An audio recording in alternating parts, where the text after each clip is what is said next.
wasn't just the doctors saying therapy, therapy, therapy. I was getting a lot of pressure from schools, not just for Yep. therapy, but to medicate.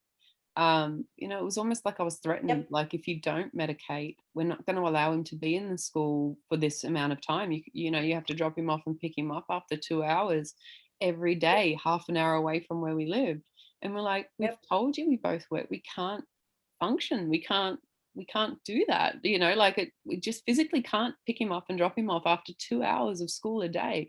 And they're like, well, if you Yep. don't medicate, that's going to be our only option. And I'm like, that's blackmail. Like, you can't Yeah. force me to do this. And it wasn't that I'm anti-medication, because I understand that they need something, they need help. If you're at that point where it's meltdowns every 5 minutes and all the rest of it, and you just can't function because they can't function, I understand that there might be a need for that. But for Absolutely. me, he didn't seem like, and it was meltdowns every 5 minutes, but that still didn't seem like the answer. It didn't feel right.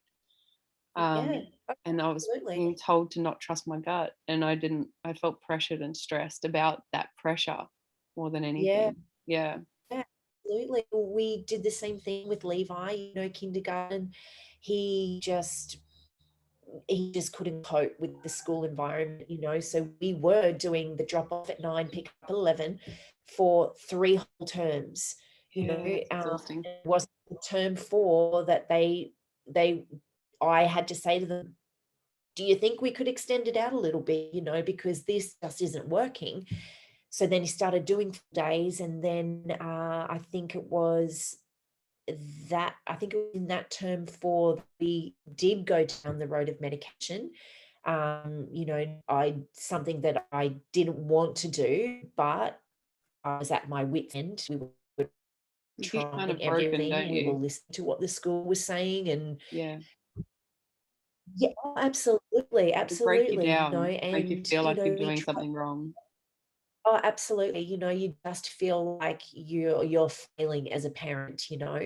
Um, and I I know, always get I'm upset. about to as well, because it's traumatic. Like, going in for those meetings at the school was traumatic, like, and I felt like I Yeah. was going to war. And they would sit there, and there would be 4 or 5 of them in front of me. They gang up, 4 or 5 of them in front of me, and with an itemized list of all the reasons why, you know, he's not acceptable.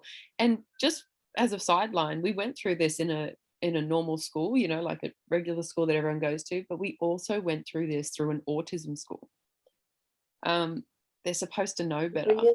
they're supposed to be more Yeah. understanding, but this was an autism school that he Imagine. was at 3 days a week, and they were making him be dropped off and picked up after 2 hours, and treating him like a leper and separating him from the whole class all the time.